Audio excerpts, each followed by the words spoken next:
Seems familiar? Well, in that case, you are in for a big surprise. The Ford Mustang is as American as it gets. And no, it's still not the most athletic car to drive, but it was never meant to be. However, with over half a century of refinement under its belt, it's no slouch either. Keep watching to find out. Hi there, my name is Neil. Welcome to my channel.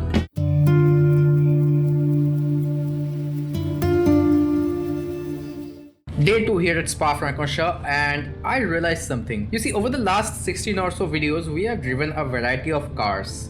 Front engine, mid engine, rear engine, Japanese, European, everything. Apart from an American muscle car. And since Assetto Corsa only has one modern muscle car on offer, we are not really spoiled for choices. So today we are in the 6th generation Ford Mustang GT. There's plenty to talk about the car. We'll do that during our hot lapping. As of now, here's the plan. I'm going to have this 5-lap race with 7 other Mustang GTs to try and find out what a fast competitive lap time in this car around this track is. Then we get to hot lapping, where we target the fastest times we have seen during the race, try and get somewhat consistent at it over a few lap sessions while we talk about the car. Then we get to the breakdown, where we deep dive into the fastest lap we have seen during our hot lapping and get to every details like turn-ins, braking points, exits, technical stuff like that. As of now, join you at the end of the race. And these are the results. No, it's no joke. These really are the results. You thought the AI sucked at driving the Miata? Well, think again. My time of 2 minutes 52.787 was more than 3 seconds quicker than the best of any AI car can do. Fastest of them was at 256.207. That's comical. Okay, I should confess, everyone knows this is a lazy car to drive at the limit, and yeah, 2 minutes 52.7, quite close to the best of best you can get. I don't think I can do that during the hot lapping session. That said, look at the last lap, 2 minutes 54.5.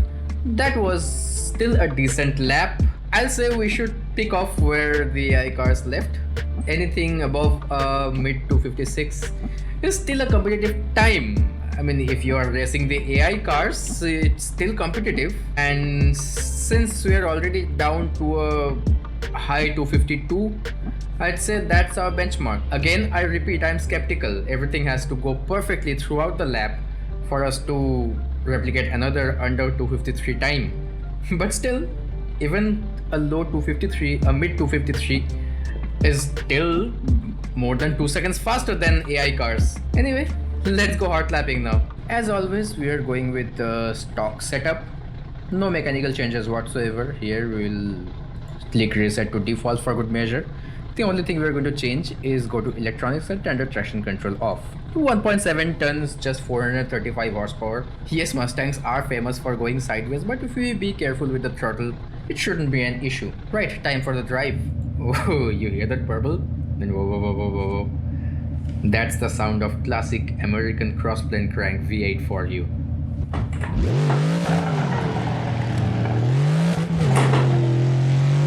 Well, you know how the car industry works, right? Every car stays in production for like a decade at most, after which it's usually replaced by another car from the manufacturer, right?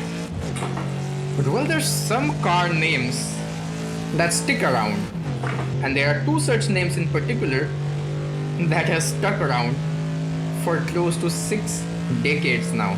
There's the Porsche 911 from Germany, and then from United States of America, there's this, the Ford Mustang. The first gen Mustang was launched in 1964 for the 65 model year. The car you've seen debuting if you've seen the Ford vs Ferrari movie. Well, that car stayed in production until 73. The second gen was in production from 74 up until 78. Then came the third gen, also known as the Fox body. That was around for quite a while, albeit with updates from 79 to 1993. In 94 came the fourth gen, stuck around till 2004. The fifth gen was in production from 2005 up until 2014. And then in 2015, we got this, the 6th gen, also known as the S550 Mustang. At launch, it came with 3 engine options. The first and the smallest was a 2.3 liter EcoBoost 4-cylinder. The most hated but a rather impressive engine with 310 horsepower out of just 2.3 liters. That was more than the 3.7 liter V6, also an option, which had only 300 horsepower. Then there was this, the 5 liter crossplane crank NA V8, codenamed the Coyote. Ford is really good at names, with 435 horsepower and 542 Nm of torque. This was the most powerful Mustang GT till date. As you can see, it came with a manual gearbox as well. There you go.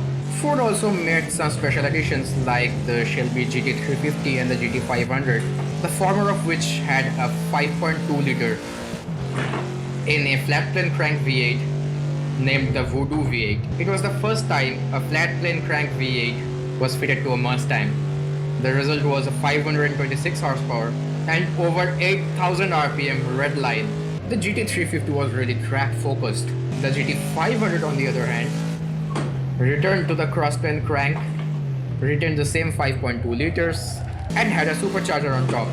The result was 760 horsepower. Even though it was less track focused than the GT350,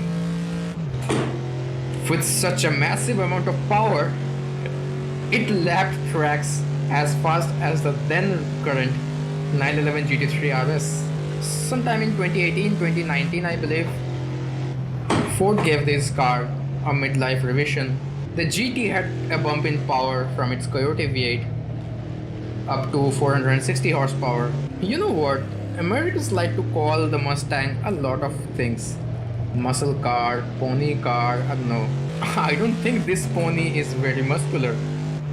If anything, it has a huge beer belly because it's lazy as anything. Now, when I say lazy, I mean two things. First, yes, this car is big, heavy and has slow reaction times, which is why entry and exit out of corners need a lot of patience, which is also why Mustang has a bad reputation of losing traction at any hint of power. It needs patience. Unfortunately for its power, it's also quite affordable than other 460 horsepower offerings from Europe and Japan, which means there are a lot of these cars on the road owned by a lot of people, most of whom are not really very patient from the looks of it. The second and better definition of this car being lazy is that V8. This car has so much low end torque. I've been coming out of this corner in third gear all the race, but here I'll do it in fourth. Look. No stutter whatsoever. Same with this.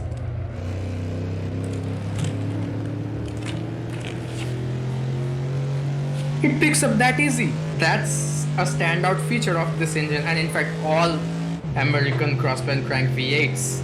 Some technical reasons, if this bores you, just fast forward 30 seconds or so, but the reason is these engines have a short bore and a long stroke, which means they can rev very high, but it can also produce a lot of low end torque at low RPMs. If you're from India, you'll find all these characteristics are eerily similar to how a Royal Enfield behaves, right? Well, that's because it's a similar engine. Small bore, big stroke, produces a lot of low end torque, not very high revving. If you think about it, Royal Enfields are just Indian Mustangs on two wheels. It's this lazy, laid-back approach to driving that defines these muscle cars. And it was true up until this generation of Mustang, and also the corresponding Chevrolet Camaro, which was an even better handler than this. This generation was the first time a Mustang felt like its engineers had handling as a part of the list of priorities they had when they made it. With very basic modifications, the GT350 and the 500 were so good. And just the fact that to become dynamic, the Mustang didn't lose any of its original personality shows how versatile and how good this chassis is.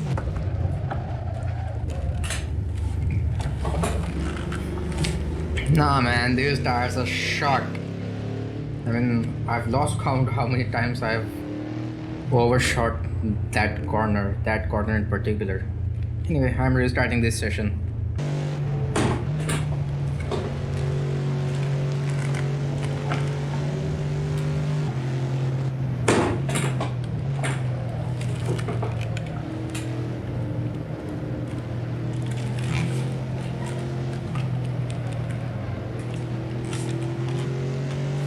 Not bad for a first lap. Whoopsie.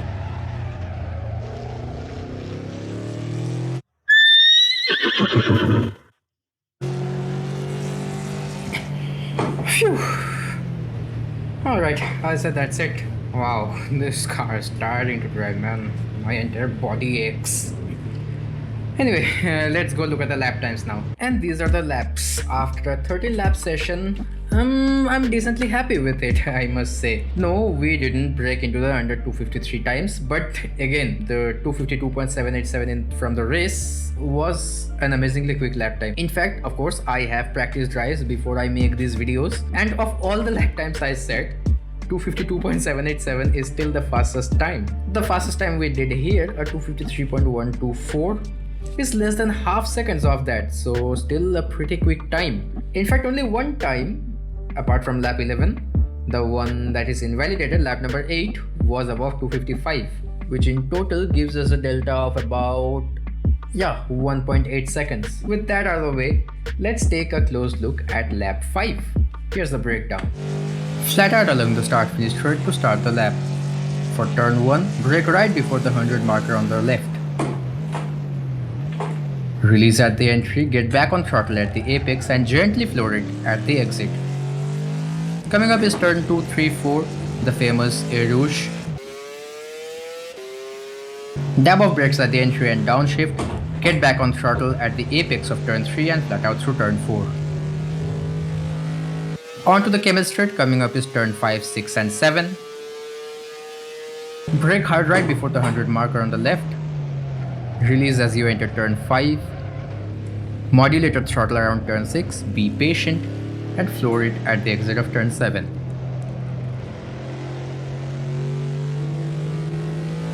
For turn 8, brake right before the curbs on the left. Release at the entry, let the car coast a bit, be patient with the throttle at the exit.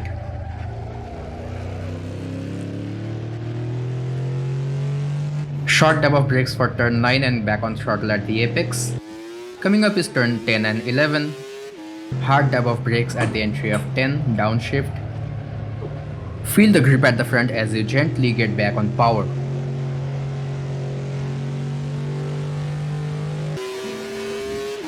Brake just before the advertisement board up top. Release before you enter, let the car coast.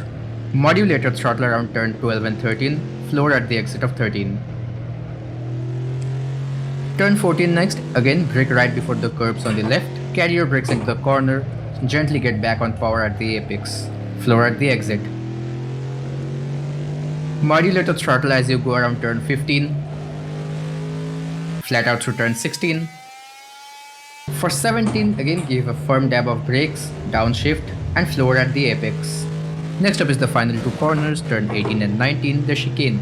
Brake right in between the 100 and 150 markers on the left, carry your brakes into the corner, get back on power gently, modulate around turn 19 and floor at the exit. Flat out from there and let the pure American muscle toss you across the finish line in 253.124.